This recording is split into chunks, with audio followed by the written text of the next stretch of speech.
పరవులు ప్రకటించింది కూటమి ప్రభుత్వం. సో కేవలం ఒక 3-4 నెలల సమయమే కావస్తుంది, అంతలోనే జీవీ రెడ్డి రాజీనామా చేయడం సంచలనంగా మారింది. So AP state fibre net limited చైర్మన్గా కొనసాగుతున్నటువంటి జీవీ రెడ్డి రాజీనామా ఒకసారిగా కూటమి ప్రభుత్వానికి, ముఖ్యంగా టీడీపీ పార్టీకి ఒక బిగ్ షాక్గా చెప్పొచ్చు. ఆయన ఏకంగా రాజకీయాలకు దూరంగా ఉంటాను, ఇకపై ఏ పార్టీలో చేరే ప్రసక్తే లేదు, నాకు ఆ ఉద్దేశం కూడా లేదు, నేను కేవలం నా న్యాయవాది వృత్తిని కొనసాగిస్తానని చెప్పి జీవీ రెడ్డి చెప్పుకొచ్చారు. అసలు జీవీ రెడ్డి రాజకీయంగా ఎందుకు దూరంగా ఉండాలనుకున్నారు, జీవీ రెడ్డి ఆ పదవికి పార్టీకి ఎందుకు రాజీనామా చేశారు? అయితే ఆయన కొంతకాలంగా అసంతృప్తిలో తెలుస్తోంది. గతంలో వైసీపీ హయాంలో కూడా ఈ యొక్క ఫైబర్ నెట్లో పనిచేసిన కొంతమంది అధికారులు తనకు సంబంధించి వైసీపీ హయాంలో చాలా కీలకంగా వివరించిన వారిపైన వేటు వేయాలని ఒక ఆలోచనలో జీవీ రెడ్డి ఉన్నట్టు తెలుస్తోంది. అయితే ఆ విషయంలో కొంత ముందుకు వెళ్దామని చెప్పి ప్రయత్నం చేసిన పై స్థాయి అధికారుల నుంచి ఎటువంటి రెస్పాన్స్ లేదు. అయితే అధికారులు పై స్థాయిలో ఉన్నవారు రెస్పాండ్ కావడం లేదంటే పక్కాగా ముఖ్యమంత్రి ఆదేశాలు కానివ్వండి, లేదంటే మంత్రుల ఆదేశాలు ఉంటాయి, పై స్థాయి ప్రభుత్వం ఉన్నటువంటి పెద్దల యొక్క ఆదేశాలు ఉంటాయి, అందుకే అధికారులు తాను పట్టించుకోవడం లేదంటూ కూడా కొంతకాలంగా ఆయన అసంతృప్తి చెందుతున్నట్టు తెలుస్తోంది. మరి జీవీ రెడ్డి రాజీనామా గల కారణాలు ఏంటో తెలియాల్సి ఉంది ఇంకా కూడా. సో మీరు చూస్తున్న ఆర్టీవీ స్క్రీన్ పైన ఎక్స్క్లూజివ్ వెరీ ఫస్ట్ వన్ ఆర్టీవీలో ఆ రిజైన్ లెటర్ని మీరు చూస్తున్నారు. రాజీనామా సమర్పణ అంటూ ఆ లెటర్లో ఉంది, మీరు చూస్తున్నారు కనుక. వ్యక్తిగత కారణాలతో నేను తెలుగుదేశం పార్టీ ప్రాథమిక సభ్యత్వం, జాతీయ అధికార ప్రతినిధి హోదాను మరియు AP state fibre net limited chairman పదవుల నుండి రాజీనామా చేస్తున్నాను. మీరు నాపై ఉంచినటువంటి విశ్వాసానికి, అందించిన మద్దతుకి మరియు నాకు ఈ కీలకమైన బాధ్యతలను నిర్వహించేటువంటి అవకాశం కల్పించినందుకు హృదయపూర్వక కృతజ్ఞతలు తెలియజేస్తున్నాను. తెలుగుదేశం పార్టీ మరింత బలంగా ఎదిగి ప్రజాసేవలో ముందుండాలని ఆకాంక్షిస్తున్నాను. ఇక మీదట పూర్తిగా న్యాయవాది వృత్తిలో కొనసాగుతాను మరియు భవిష్యత్తులో ఎటువంటి రాజకీయ పార్టీలో చేరే ఉద్దేశం లేదంటూ ఆ రిజిగ్నేషన్ లెటర్లో మనం చూస్తున్నాం. ఎస్, మరిన్ని అప్డేట్స్ మా సీనియర్ జర్నలిస్ట్ కృష్ణమోహన్ అందిస్తారు. ఎస్ కృష్ణమోహన్, ఏంటి జీవీ రెడ్డి రాజీనామా గల కారణం ఏంటి? ఆయన ఇప్పుడిప్పుడే యంగ్స్టర్గా ఉన్నారు, పార్టీలో హోదా లభించింది, ప్రభుత్వం కూడా వచ్చింది, ఆయన కీలకంగా రేపటి రోజున మంచి రాజకీయ భవిష్యత్తు కూడా ఉండే అవకాశం, అంతలోనే ఆయన రాజీనామా గల కారణం ఏంటి? ఎస్ మనోజ్, మొత్తం మీద అయితే జీవీ రెడ్డి రాజీనామా నిజంగానే కూటమి ప్రభుత్వంలో ఒక సంచలనమనే చెప్పాలి. జీవీ రెడ్డి తెలుగుదేశం పార్టీ తరఫున చాలా క్రియాశీలకంగా వ్యవహరించిన పరిస్థితి. జీవీ రెడ్డి తన రాజీనామాను ఎక్స్లో కూడా పోస్ట్ చేసిన పరిస్థితి మనం చూస్తున్నాం. ఎక్స్లో తన అఫీషియల్ ఖాతాలో క్లియర్గా ఆయన జీవీ రెడ్డి తన రాజీనామా లేఖను అయితే క్లియర్గా చెప్పారు.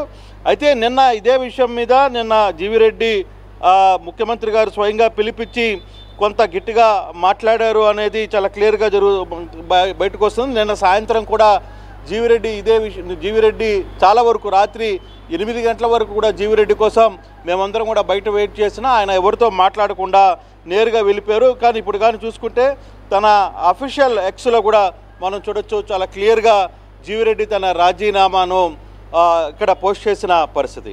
గత కొంతకాలంగా అంటే ఏపీ స్టేట్ ఫైబర్ నెట్ అనే కార్పొరేషన్ చాలా పెద్ద సంస్థ. ఈ సంస్థకు జీవీ రెడ్డి అర్హుడు అని చెప్పి తెలుగుదేశం పార్టీ అతనికి ఆ పదవిని కేటాయించిన తర్వాత చాలా చురుగ్గా ఆయన చాలా యాక్టివిటీస్ని చేశారు. అంటే జీవీ రెడ్డి చాలా క్లియర్గా చెప్తున్నారు. బేసిక్గా ఆయన ఒక లాయర్, తర్వాత చార్టర్డ్ అకౌంట్ కూడా, కాబట్టి కొంత వాటి మీద పూర్తిగా అవగాహన ఉంది. చాలా డబ్బులు ఇక్కడ స్కామ్ జరిగింది, చాలా పెద్ద స్థాయిలో ఇక్కడ వ్యవహారాలన్నీ జరిగాయి. దాదాపుగా కొంతమందికి అదుపు లేకుండా జీతాలు ఇచ్చేశారు. తర్వాత దాదాపుగా 450 మంది వ్యక్తులు ఇక్కడ అనవసరంగా పనిచేస్తున్నారు అని గతంలోనే ఆయన వీళ్ళందరినీ కూడా తొలగించాలని చెప్పి ఒక ప్రయత్నం చేసి దాన్ని అంతా కూడా ఒక పేపర్ రూపంలో ఇచ్చి అటు పార్టీ ఆఫీసుకి తర్వాత సంబంధిత అధికారులకు కూడా పంపించారు. అయితే ఈ సందర్భంగా జరిగిన వ్యవహారంలో అక్కడ ఎండీగా పనిచేస్తున్న నితీష్ కుమార్ ఎవరైతే ఐఏఎస్ ఉన్నారో 2014-16 బ్యాచ్ ఐ థింక్ సో ఇతను వ్యవహారం పట్ల కొంత ఆయన చాలా సీరియస్గా మాట్లాడిన పరిస్థితి అయితే మనం చూస్తున్నాం. నిన్న మొన్న ప్రెస్ మీట్లో ఆయన చాలా క్లియర్గా చెప్పారు, నిజంగా అధికారులు కనీసం పట్టించుకోవట్లేదు, ఈ అధికారులందరూ గత ప్రభుత్వంలో పనిచేసిన వ్యక్తులతో మిలాఖత్తే ఈ వ్యవహారాన్ని అంతా కూడా నడుపుతున్నారు. నిజంగా రాజద్రోహం వంటి పదాలని ఉపయోగించారు. రాజద్రోహం చేస్తున్నారు ఈ అధికారులు. ఈ అధికారులని నమ్ముకుంటే నేను కనీసం ఇక్కడికి వచ్చిన తర్వాత ఈ 8 నెలల్లో కనీసం మేము ఒక్క ఫైబర్ నెట్ కనెక్షన్ కూడా ఇవ్వలేకపోయాను. నా పరిస్థితే ఇటు ఉంటే నన్ను నమ్ముకొని వేలాది మంది ఫైబర్ నెట్ కేబుల్ ఆపరేటర్లు చాలా వరకు కూడా ఈ వ్యవహారం మీద చాలా బాధపడుతున్నారు, చాలా ఇబ్బందులు గురవుతున్నామని చెప్పిన పరిస్థితి. సో ఆ నేపథ్యంలోనే ఒక్కసారిగా ఈ వ్యవహారం మీద ఐఏఎస్లు అందరూ కూడా ఏకమయ్యారు. ఐఏఎస్లు ఏకమై ముఖ్యమంత్రిని కలిసిన పరిస్థితి మనం చూస్తున్నాం. సో నిన్న మొన్న జరిగిన తర్వాత నిన్న జీవీ రెడ్డిని ముఖ్యమంత్రి స్వయంగా పిలిపించిన పరిస్థితి. శనివారం అయినప్పటికీ నిన్న శనివారం రోజు పిలిపించినప్పటికీ చాలాసేపు ఆయనతో మాట్లాడిన పరిస్థితి అయితే ఉంది. కానీ ఈ వ్యవహారం మీద కొంత అప్సెట్ అయినట్టుగానే చాలా క్లియర్గా కనపడుతుంది. ఎస్, ఒక గ్రూప్లో అంటే జేఏసీ టెక్నికల్ గ్రూప్ అని ఏపీ అఫీషియల్ గ్రూప్లో కూడా చాలా క్లియర్గా దీంట్లో పోస్టులో పెట్టారు. సో దీంట్లో అంతా కూడా ఏపీ ఫైబర్ నెట్కి సంబంధించిన వ్యక్తులందరూ కూడా ఈ గ్రూప్లో ఉంటారు. ఈ గ్రూప్లో చాలామంది కూడా చాలామందికి నిజంగానే ఇది చాలా బాధాకరమైన విషయం. చాలామంది ఒరిజినల్గా ఇటువంటి జీవీ రెడ్డి రాజీనామా అని తెలియగానే నా గుండె ఆగినంత పని అయింది, మీకు దండం పెడతాను. ఇట్లాంటి వ్యవహారాలు చాలా అంటే ఇటువంటి గట్టిగా పనిచేసే వ్యక్తులను మనం కోల్పోవడం మంచిది కాదు, పార్టీకి మంచిది కాదు. టెక్నికల్గా ఎంతో సౌండ్గా ఉన్న ఇతను ఇటు వ్యక్తిని రాజీనామా బలవంతంగా చేయించడం అనేది చాలా ఇబ్బందికరమైన అంశం అని మాట్లాడారు. మరోవైపు ఏపీఎస్ఎఫ్ఎల్ ఇంకా ఇది చెప్పలేని పదం, ఇది గోవిందా గోవిందా, ఇక్కడ భక్తులకే వాల్యూ, జీవీ రెడ్డి లాగా నిజాయితీగా పనిచేసే వాళ్లకు వాల్యూ లేదు అంటూ కూడా జీవీ రెడ్డికి సంబంధించి ఈ జేఏసీ టెక్నికల్ గ్రూప్లో వరుసగా పోస్టులు వస్తూ ఉన్న పరిస్థితి అయితే మనం చూస్తున్నాం. చాలామంది ఈ వ్యవహారాన్ని అయితే కన్ఫర్మ్ చేస్తున్నారు.